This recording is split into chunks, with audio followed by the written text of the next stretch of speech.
Thank you very much, Dylan. And am I coming through clear to the back of the room? Yeah? I see some waving. Actually, I can't hardly see a thing up here. It's brilliant. Okay, before I get started, I need to ask you a favor. It's my niece's birthday today. She turns 10. Yeah. And she's also the geekiest niece I've ever had. She's brilliant. And what I'd like to do is if you could just all wave and clap for a minute, and I'm just going to, maybe just shout, "Happy birthday, Amber." That'd be great on the count of 3. And I'm going to try and video it and send it to her, okay? So you're going to hopefully make a little girl's day. All right, so I'm going to do that so you can see me, you can see you. Oh, I can see you better than I can up here. All right, 1, 2, hang on, 3, go.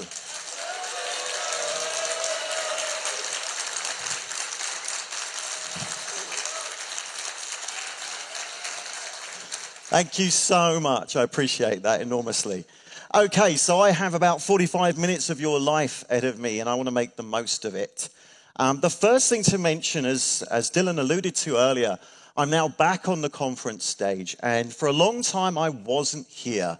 Not just because of pandemics, pesky things that they are, but because of other reasons as well. And so when I first turned up here late on Tuesday night, I was extremely overwhelmed to actually still be here. So I want to say, first of all, thank you for taking an hour or approximately, 45 minutes of your life to come and listen to this talk. I am enormously grateful to even be able to be here to speak to you.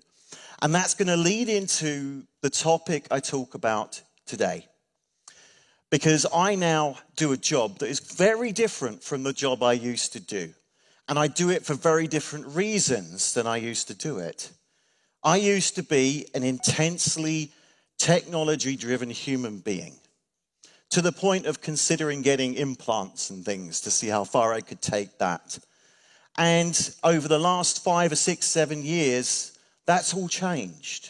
And now I have something else that's kind of my raison d'etre, my reason for doing any of this. And I want to share that with you. And I want to share it with you for 2 reasons. I'm going to be straight up front with you all on this. I'm trying to recruit you. Don't worry. It's not as bad as it sounds. It's not a cult. Well, I suppose it is a bit.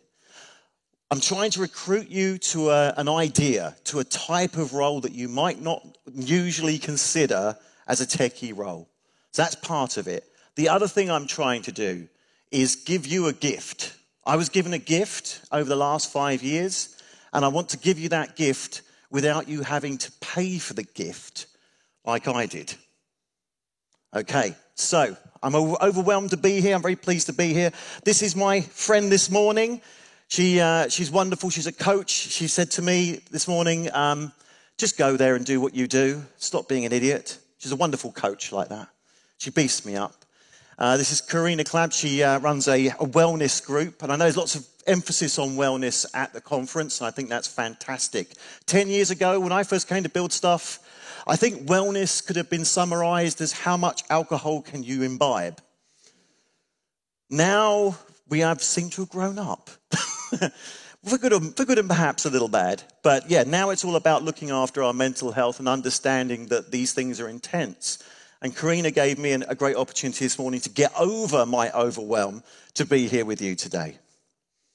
Okay, so my hope for this talk is to change your perspective on what a product is. I build products, I always have done, but now I'm product owner, which is a horrendous title. And it often means I know nothing about the technology that I'm working with, but I care about the product, apparently. But no, deeply, I care about every aspect of the product. And in fact, I think product is a strange word for it. I care about something else, and I'll share that with you as we go. So as a technical product owner, that's what I'm trying to hire you into being. I'm being very upfront as a cult leader. I'm saying, come join us in product owner land. You'll love it, particularly if you are technical. It's a fantastic arena to be in if you actually understand how stuff works. It's quite surprising how few do. Okay, a bit of a trigger warning on this talk. I'm going to share some harsh things. Is anyone here that was in my session yesterday? There's a few folks. Yeah, so you probably know what's coming. So you're, maybe not. Okay, great. Well, it's going to hurt. No, I just want to give you a trigger warning. If there's anything that comes up here that hits you hard and you want to talk about it, come and grab me afterwards. Okay, please do. I've had people do this for this talk. People have grabbed me a day later and said, I need to talk to you about what you spoke about. Please do.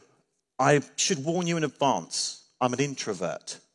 So my standard look for sort of moseying around a conference is don't come near me. I give off a vibe of being entirely unapproachable. But I am approachable, so just sort of punch me on the arm or something and come and talk to me about it, particularly if there's anything that comes up here that triggers you in any way. And I hope it's only a small trigger warning, really. Okay, going back 15 years, that's where I want to begin. When I had hair. Not a lot, but I had some. And to absolute abject terror. It was the first day I had on a new job. I was very excited. I was supporting a platform. We had built in open source land, I'd helped to contribute to a platform that had now become the de facto platform for millions of users, which was scary as heck. And I was on my first day on the job, and the guy who became one of my greatest friends and colleagues turned around to me and said, right, Russ, this is a course. We're going to give a course for 4 days. You're going to do day 1. I'd never seen the course.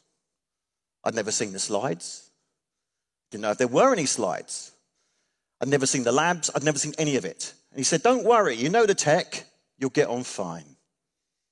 And it turned out that his optimism was realism, because I got a taste of what it takes to create a great product at that moment. Because I was aware of the patterns that were inside this platform and the principles by which it was built, I could sit there and go, right, the next subject is a thing I've never developed before or used, but I know how it got here. And I know why it works the way it does. And I can guess how it's going to manifest. And I'm pretty sure I can guess what are the things we are trying to teach about it. And so then when each slide came up, I could go, yes, this is the next thing I was going to talk to you about. And I could rattle through that first day. I could only do that because there was this product manifested certain principles. This platform had certain principles baked in. And these are the principles I want to share with you today, some of the things I want to share. So what this platform did is it made the right things really simple and easy and make other things, custom things, possible. And it did that over and over again. The platform that I'm talking about only did one job. It brought things to life. In many respects, you could joke and say it took new in your programming language and made it something it did. And then it injected dependencies in from there. But what I could look at is all the different cases that it could be used in that we were going to teach people about, and I could follow this simple principle to go, right, it's going to make the normal thing really easy. So the normal thing I know, and then it's going to have advanced options for how you customize it and do it perhaps your own special way. So that was good. That got me through my first day. Another principle that I absolutely adored in that platform was the principle of least surprise. No one wants to be surprised by your platform. I know that sounds bad to all of us who want to delight our users. Delight isn't the usual emotion that follows surprise. Possibly tears are. So what was baked into this platform was if it works this way here, it's going to work that way there, and it's going to raise exceptions that make sense. That was mind-blowing to me back in the day. Exceptions that made sense. I'd worked a lot with various technologies and platforms and libraries that seemed to make an absolute craft and art out of creating exceptions that no one could understand. And it was such a sad thing because an exception is an opportunity to communicate and say, this is what you might want to do about this. Rather than just going, it's error code 402608 and you should probably go and search online and maybe call a consultant. This platform that I was working on and with and teaching about had this baked in. It read like that. You could see exceptions for what they really were. The length of the names on these exception classes was exceptionally brilliant. They were incredibly long, but they told you exactly what they did. In England, we call this the Ronseal factor. It does, there's an advert for, I think it's for stain for fences. The Ronseal factor is it does exactly what it says on the tin. When I read the name of one of those exceptions, it made me feel smart because I could go, oh, I know what's happening. Does your platform, does your product, whatever you're creating in technology, help others feel smart or not? Are you telling them everything you can? Are you communicating with them well? This was a massive principle for me, and I bake this into the platforms that I now build where I currently work. And that also extends onto the final principle in this section, which is that code is communication between humans. We've heard a lot about AI. I'm a big fan of everything that I've seen this morning. I took a lot of notes. However, when you're writing code, it's for other humans first. And what I found with this wonderful platform, it was open source. So everyone could go and read the code. And guess what? They could read it and grok it and understand it. They didn't need a £2,000 a day consultant to walk them through how to change it, unless they're an enterprise company, and then they did that mainly for blame reasons. Okay, so the code is communication between humans, and that was understood. And it's the same with your platform. Think about that when you're automating your Terraform and your infrastructure. How much of that is read by another human? Are they going to thank you? There was a lovely phrase once I heard, which was, you should code like the next person to read it is a psychopath that knows where you live. I love that. You know, I used to have a friendlier version, which is code like you're trying to help someone else read it, but then when it turned violent, I thought, oh, that's for me. Okay. And I just mentioned I build platforms, and one of the reasons this platform was so phenomenally successful was because it followed a path of what I call the golden ratio of success when it comes to a platform. The difference between a platform and a bespoke piece of software and potentially a tool that's kind of custom for your own use is that it needs to follow this pattern. They all do. And this pattern is it's a kind of a ratio of the number of people working on the platform to the number of people using it. I worked on a platform that was 120 engineers to over, I think we lost count after about 7 million users. That was phenomenal. That was how I learned about platforms. That was my first experience. I now work on platforms where it's a much simpler ratio. It's kind of the 1 to 10 in companies, inside company platforms. If you start there, what I say to folks is if they're considering creating a platform product, if you don't have a desire to at least get to the point where you have 1 platform engineer to 10 actual users of the platform, then don't do a platform. Because you're not looking for the benefits of scale that it will actually try and deliver. And in fact, what I got used to is, well, I would rather have a small number in the low 100 people being able to produce something that is used by millions. And in fact, where I currently work, that is some of our plan. We are creating a platform internally, and our whole system is a platform. It's a banking platform, payments platform.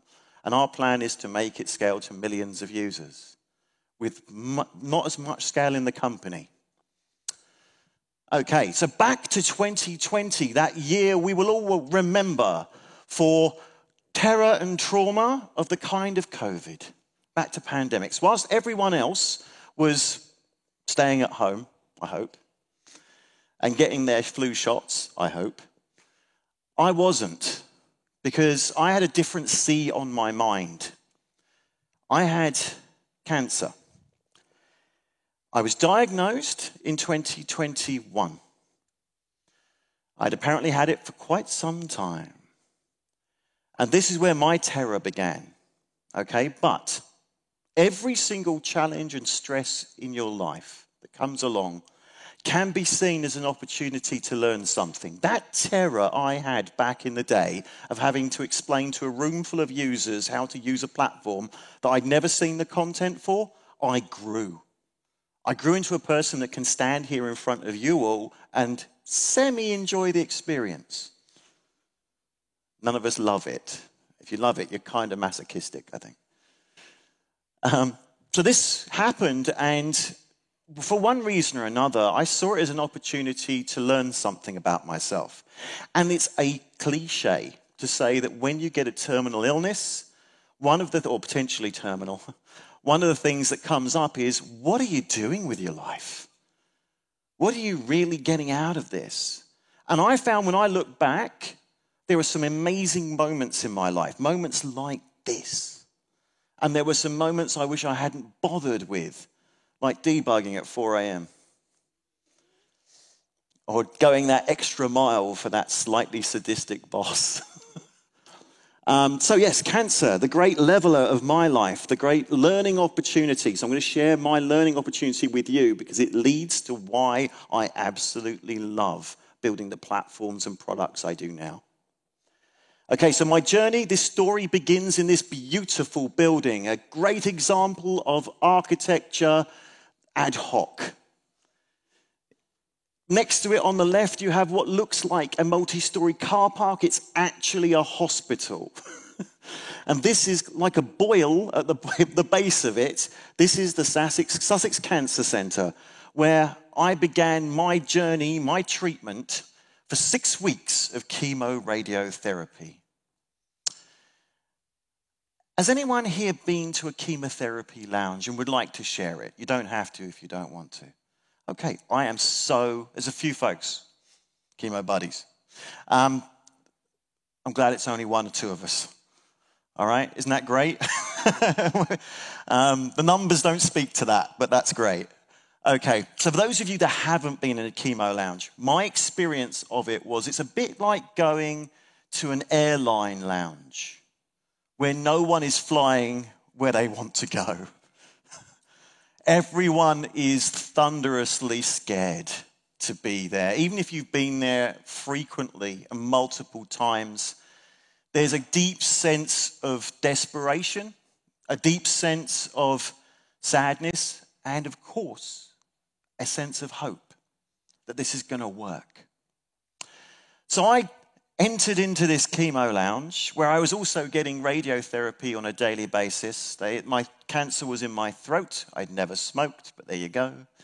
And so I was getting radiotherapy every day to the side of my face, which means I can't grow a beard anymore, which is generally considered a good thing. Another piece of hair I don't have to worry about. And so I spent 6 weeks there, and it's very boring. You can take a lot of movies. I'm in that lounge for about 4 hours. Longer if they don't turn the drip on. Happened once. And also, much longer if they can't find a vein that works. That's also pretty nasty. So during that time, I decided to examine my life and think about things. And I was really lucky. I met somebody in there that was a bit like me, a bit warped in their thinking. I met Jules. Jules, I noticed her at first because she was the only person giggling in the chemo lounge. And I thought, I want to sit next to that. Whoever that is, I'm sitting next to. And I sat, and the reason she was giggling, just to share it with you, because she had a great sense of humor, she'd noticed that we all have to walk along with our chemical cocktail machines. And there's a bathroom over there, and we have to walk towards it. And she'd noticed there were cables across the floor that always sent people over. And the staff kept pushing these cables out the way, and Jules kept kicking them back when they weren't looking. Because she was bored. And we were trying to have a laugh, as she put it, which was not easy in that lounge.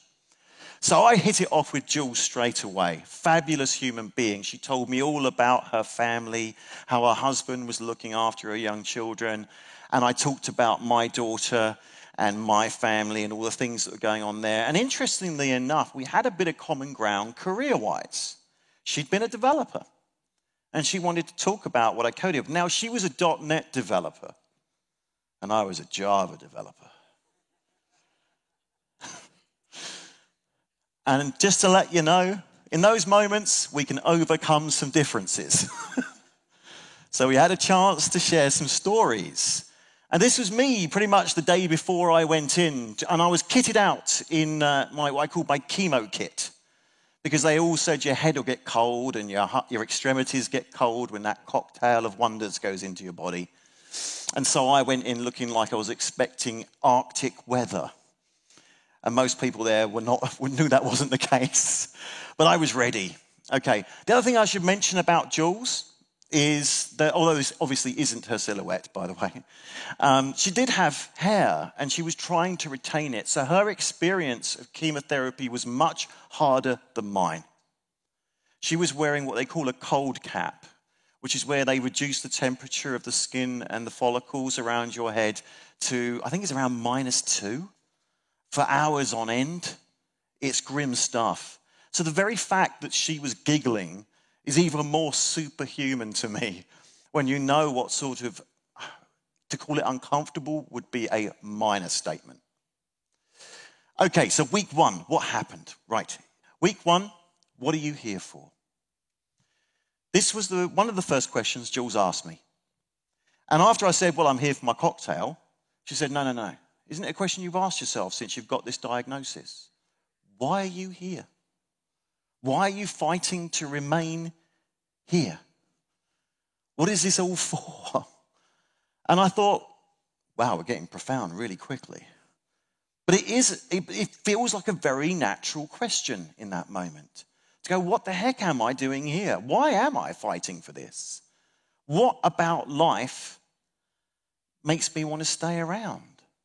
And I'd love to say it's things like my daughter, my partners, my friends, my many, many wives. No, bless them all.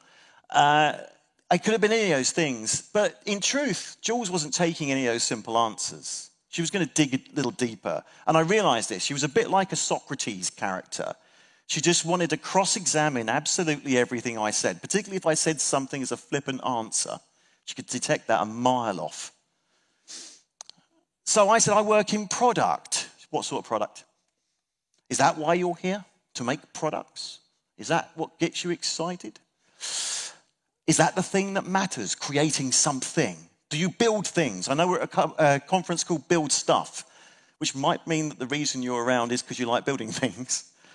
But is that why you're here is a bigger question. Is that what really motivates and grabs you?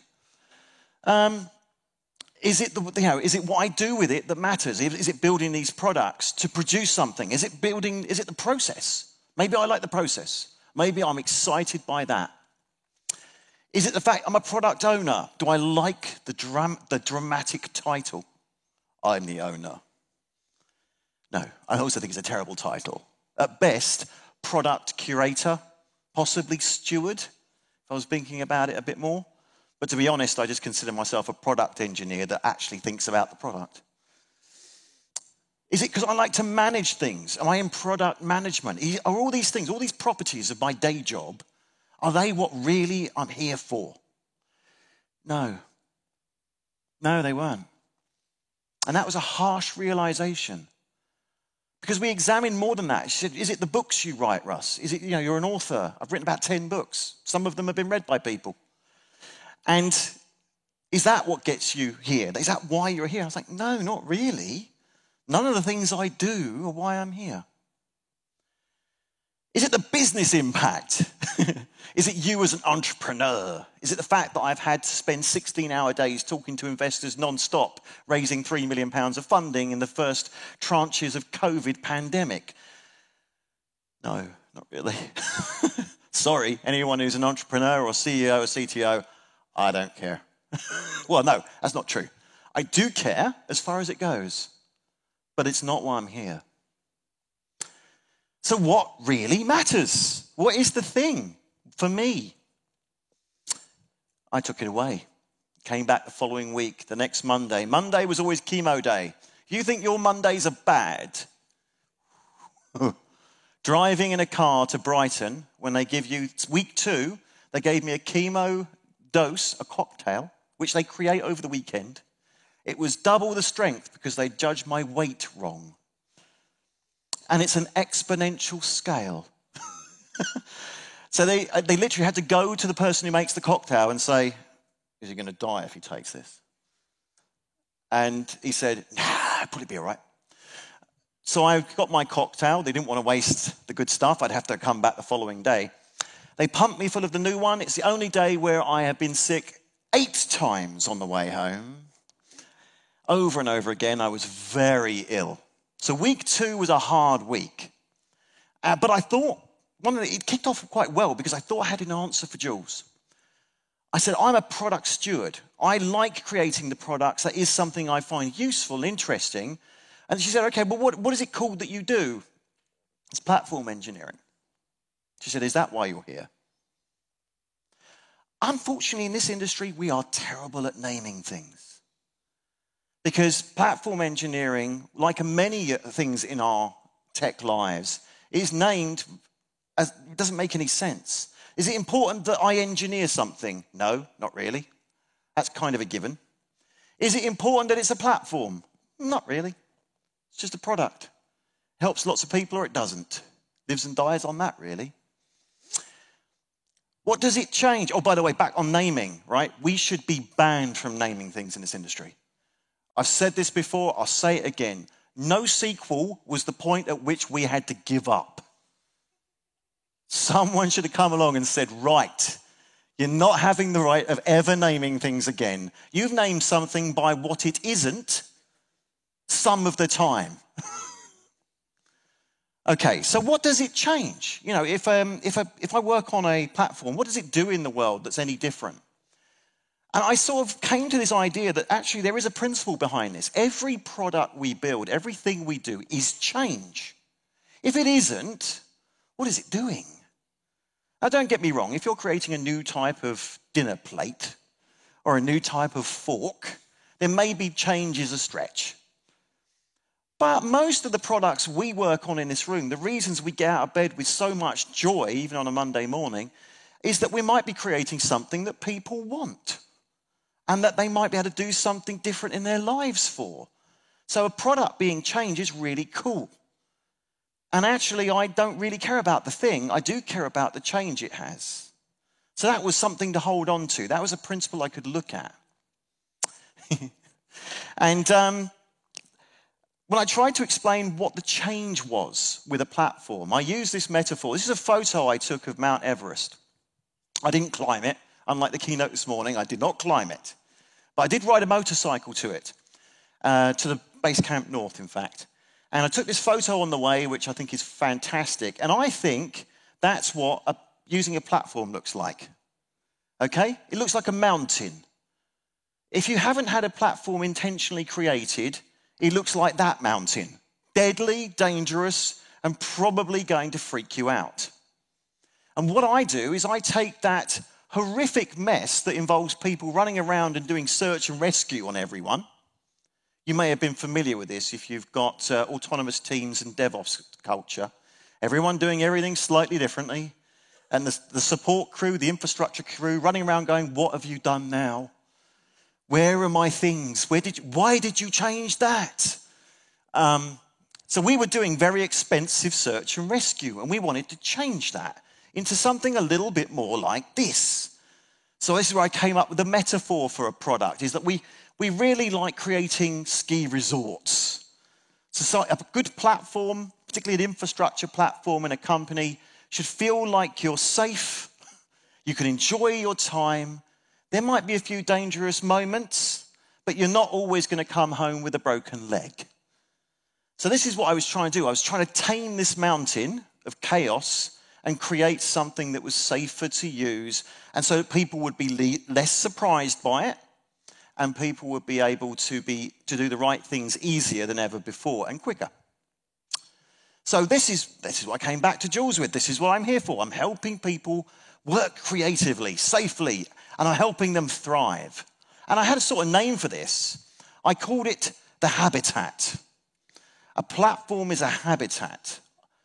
I'm trying to create an environment where you can do great work safely. And that change, that metaphor of let's make it safer, the right form of safety. If you want to get me on safety conversations, grab me outside. I can go on for hours. Because safety you have to be very careful with because it can breed complacency. So there's adjustment when it comes to safety. But the metaphors really matter. So when I was explaining to the teams at work what they were going to get from a platform if we engineered it, I could use the ski slope. I could say right now everyone's playing search and rescue, and what we'd like to do is offer them a cocktail in après-ski. And we can't do that right now because they're all being rescued and then resuscitated. So Jules understood this. As a developer, she got it. So he said, you're trying to create a place that people can inhabit and work creatively and safely. And I said, yes, it's this habitat. And it's a complex socio-technical habitat. It's important to remember this because a product is change. And changing a system that is complex and socio-technical is difficult. Improving it in any measurable way can be very difficult. Why? Because it's non-linear and it's dynamic. You can make a little change here and, oh my goodness, what happened over here? I've introduced a nice safe ski slope and now everyone is going off into the forest and dying.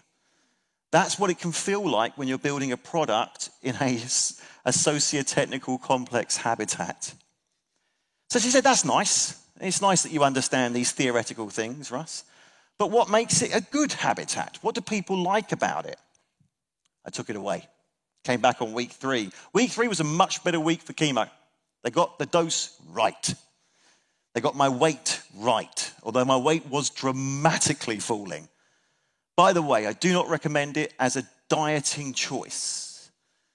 It's very harsh and it scares everybody. It's quite funny. Before I went into chemo, the cancer team had said to me, you are going to lose weight here, so go and eat. It was Christmas. I've never had a Christmas like it. I ate like Henry VIII. I gorged on food. I ate more chocolate than anyone could eat. I ate more chocolate than any child on Easter. And it was substantial. To the point where my mum and my dad were going, you're getting a bit fat, Russ. I was like, I don't care. This is when I can eat.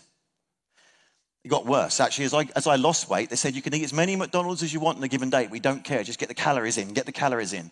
Unfortunately, I didn't want to eat anything because your throat feels like you're trying to swallow nails. So you got slightly put off. Anyway, week 3, I was feeling okay. And I came in with another principle. If a platform is a habitat, what it does is lift people up. It helps people be better. So I could explain that to Jules and say, if I'm working with a great platform, it makes them look great. They show it to other people. When I worked on that platform 20 years ago or 15 years ago, whatever it was, I was working on something that did that. It was a technical Java platform. You probably can guess which one it was. And it became super, super powerful and very successful simply because it helped developers look good. And not just look good, they were good. I mean, they were better. But because it was doing that, it put that front and center, and every platform should. If you're building an internal platform or thinking about it, your users will love you if you can make them look really cool. There's a fantastic book on this called Badass by Kathy Sierra. Please go and grab it. It's an incredible book. It talks about how you can make users that love your product.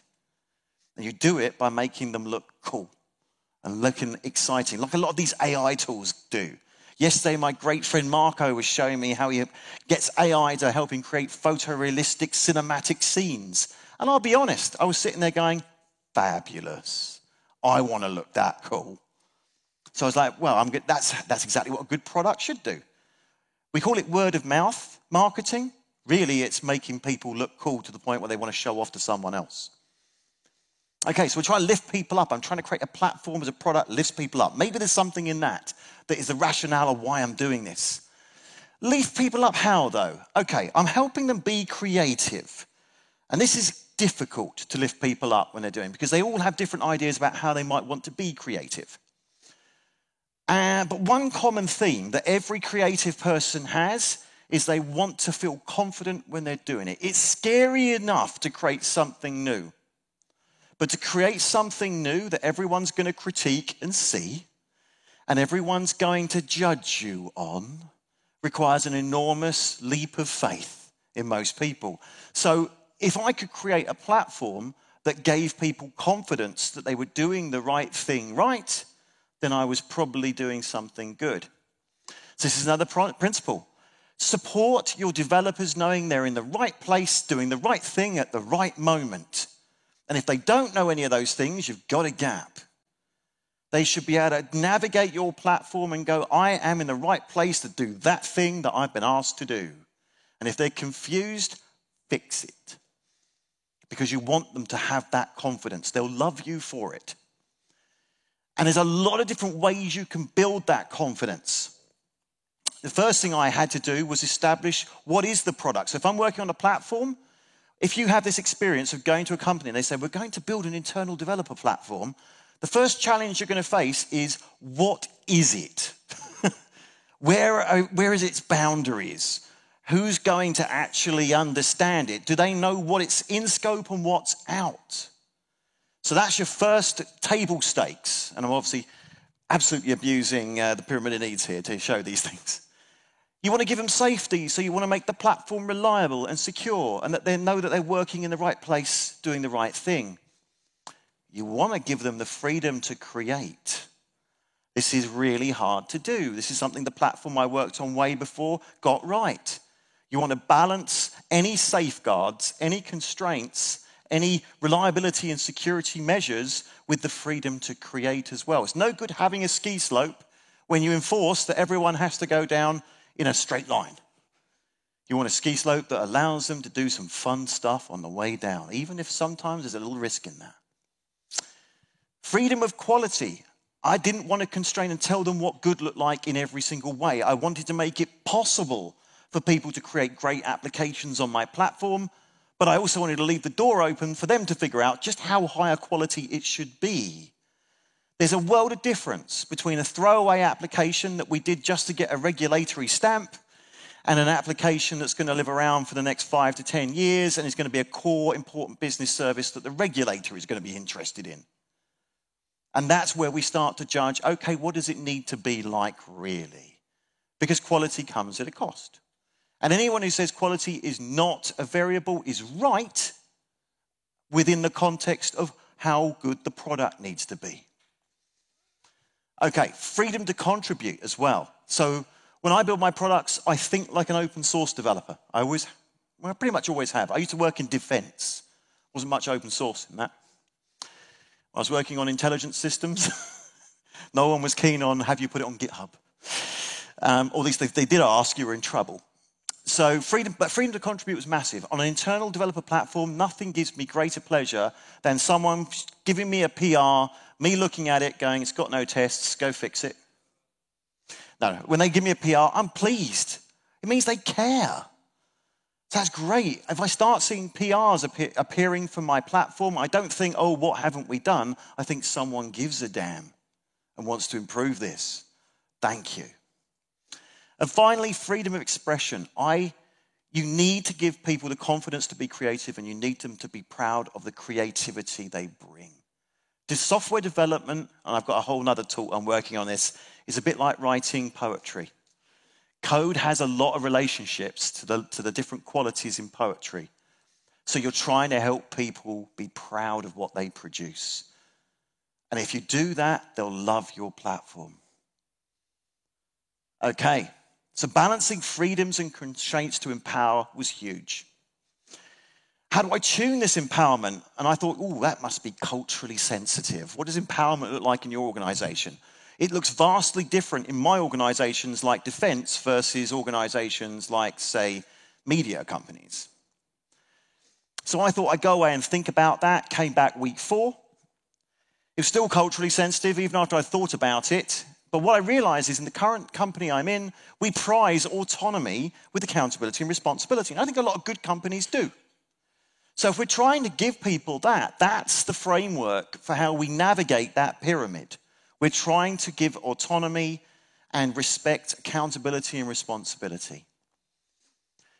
So when designing a platform, a product, I'm looking at, am I giving people the right balance of autonomy? Am I coming up with the right shared responsibility between what they own and care for and what I provide? So I feel pretty good about that. And I try to meet the needs of a broad community, a broad church as well. Because again, there's no point creating a platform for 5 people. You've immediately got to balance diverse groups of developers. And I do now in my current job. And so that's where it becomes a little bit of art. It's trying to find the right level of autonomy, creative autonomy for that entire broad community. Okay, so Jules kept digging. That's nice. How do you meet those needs? And I said, oh, it's complicated. I went away for a week. I came back and I said, actually, it's not complicated at all. It's really simple. I'd learned a lesson because I'd written a book. Whilst I was ill and potentially dying, I wrote a book because that's what one does when one is a high achiever and has that problem. And I have copies of this book here today. So if anyone would like a copy of it, I'm looking for good questions, either later if we have time or later on the day. At the end of the day, I will give 2 copies of this book out to people. Now, if you don't want the book, I get it. It's fine. But if you do, then I'm looking for the questions. Okay. And in that book, I had to understand this cloud-native application protection platforms thing. I'm not going to bore you with it. But what I'm going to say is what I realized is that it was about collaboration between people. You didn't need a platform unless it was enabling multiple diverse groups to work well together in security land.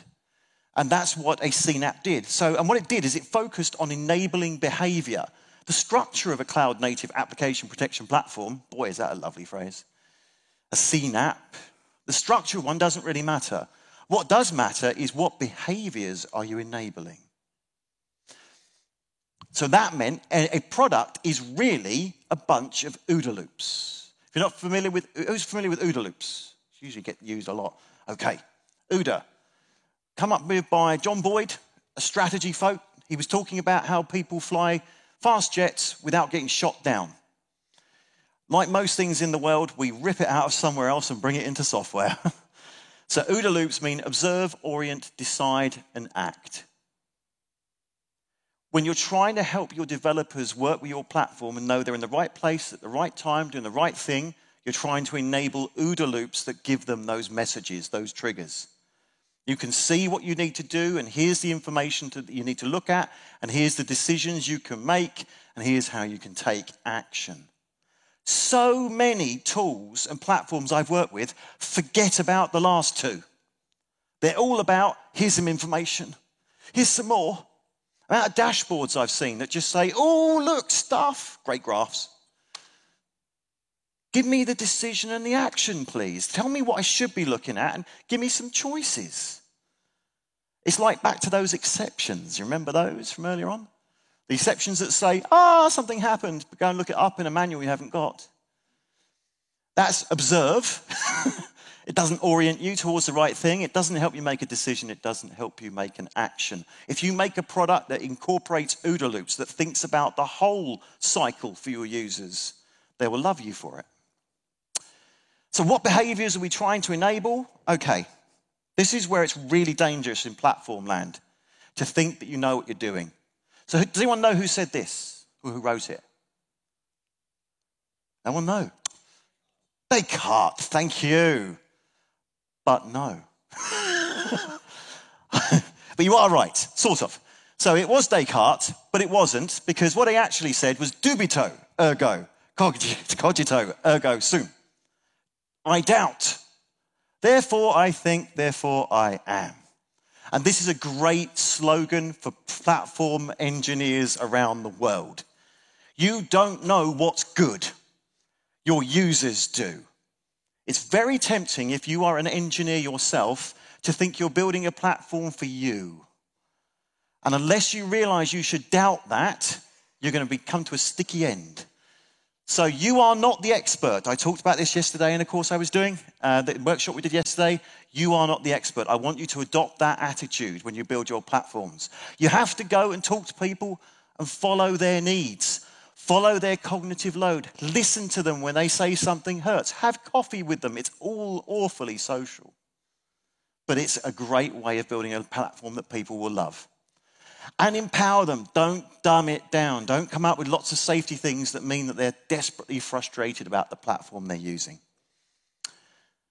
and don't standardize where something is domain specific.